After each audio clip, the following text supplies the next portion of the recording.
The next topic is quality assurance test for fermentation products. Quality assurance or quality control of fermentation products. It is done for several reasons. Let us understand the difference between quality assurance test and quality control test. Although I have written here quality assurance or quality control, but in industries, if you are asked this question, then you will note that there is a difference between assurance and control. Quality control tests are performed in between when the fermentation process is in progress till the end of the fermentation. So, it is an effort of that fermentation company to maintain the quality, and in order to maintain the quality checkups are done frequently in between.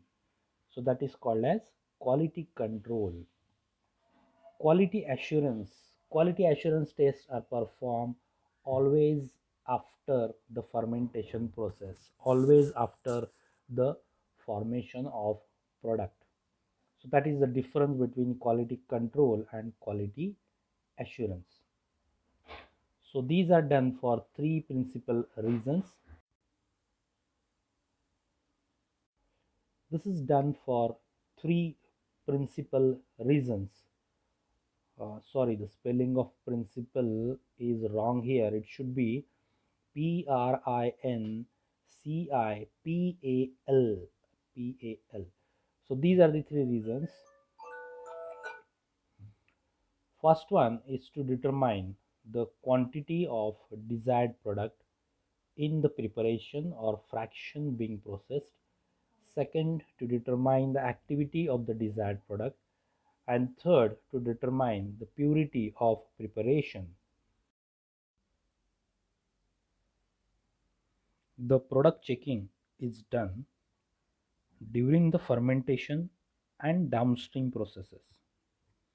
So this is very important in order to understand the progress of fermentation, the progress of the process. These tests are very important in relation to determine the efficiency of the unit operations, means whatever the equipments which you are used, especially during purification and extraction process, whether the purification process is going on in adequate manner or not, if it is efficient, quite efficient or sensitive or not, that we can come to know while performing these quality control tests. And finally, after packaging, the product evaluation is done. So whatever the tests which are done in order to determine the quality in between the fermentation process, when the fermentation process is on, so these tests will call them as quality control tests. And quality assurance tests, they are performed on the finished products, means whenever the products are formed after purification. So whatever the tests which are done, that is called as quality assurance test. So whenever the product is human consumable or injectable, the testings other than quantity is necessary. These tests are listed here. First one is sterility testing. Second, microbiological assays, pyrogen testing, toxicity testing, carcinogenicity testing, allergy testing, shelf life testing. These tests are aimed at determining that what when the product is administered, when the product is injected, or when the product is inhaled, or when the product is consumed, the product will not harm human being. First in that is sterility test. Sterility tests comprise the test for aerobic and anaerobic bacteria and test for fungi. That means this test is useful for the detection of any contaminant, aerobic bacteria, anaerobic bacteria, and the fungus. These are there are two methods for this: membrane filtration technique and direct inoculation technique. In membrane filtration technique, this technique is useful for liquids, particularly for oils, ointments, or ointments that can be put into solution, homogeneous solution, then soluble powders and liquids.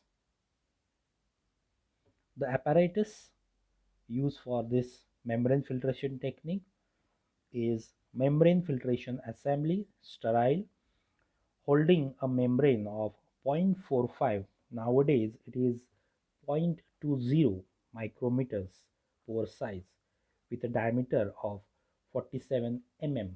There can be variations in pore size and the diameter of the membrane filter. The flow rate should be between 55 to 75 ml of water per minute.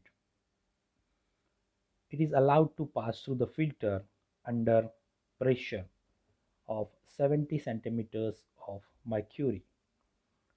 A solution or suspension of the sample, it is prepared by using a sterile diluting fluid. These diluting fluids are of two types. Fluid A is for polar substances. So fluid A, it consists of 1 gram of peptone in 1 liter of water, that is 0.1 gram percent solution, pH 7.1 plus or minus zero point 0.2. This solution is filtered or centrifuged to clarify it. It is dispensed in 100 ml quantities and it is sterilized at 121 degrees Celsius for 20 minutes. There is a solution B. It is useful for the samples which are difficult to solubilize in water. For example, samples containing lecithin or oil, that means they are non-polar, water immiscible substances. For this fluid B is used. It consists of 1 ml of polysorbate 80 in every liter of fluid A at pH 7.1. This solution is filtered, centrifuged and clarified, dispensed in volumes, and it is sterilized at 121 degrees Celsius for 20 minutes. So these two different types of fluids can be used for suspending the preparation under test for sterility testing, and then it is allowed to pass through this filtration unit. This is the membrane filter, and this membrane filter, after the sample is allowed to pass, this membrane filter is removed under aseptic conditions and then it is suspended in soybean casein digest medium, sterile, which is for the growth of aerobic organisms. This medium is nutritionally rich. Why this medium is used? Because this medium is nutritionally rich. It contains all the growth factors, essential sugars, amino acids, etc., etc., all the micronutrients that will support the growth of fastidious aerobic organisms also. Therefore this medium is used. So it is suspended in this medium. Another filter paper which is processed in the similar manner, that filter paper will go into another medium, sterile fluid thioglycolate medium, that is the color of the medium. So this fluid thioglycolate medium, it is for the growth of anaerobic microorganisms.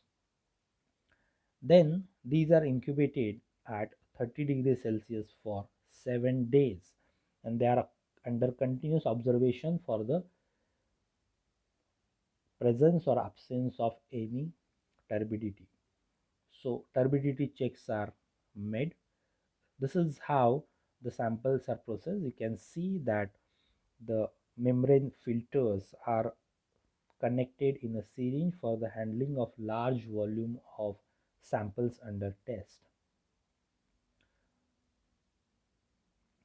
Second method, so if there is presence of turbidity after 7 days of incubation, this indicates that the sample under test, it fails the sterility test. Another method is direct inoculation method.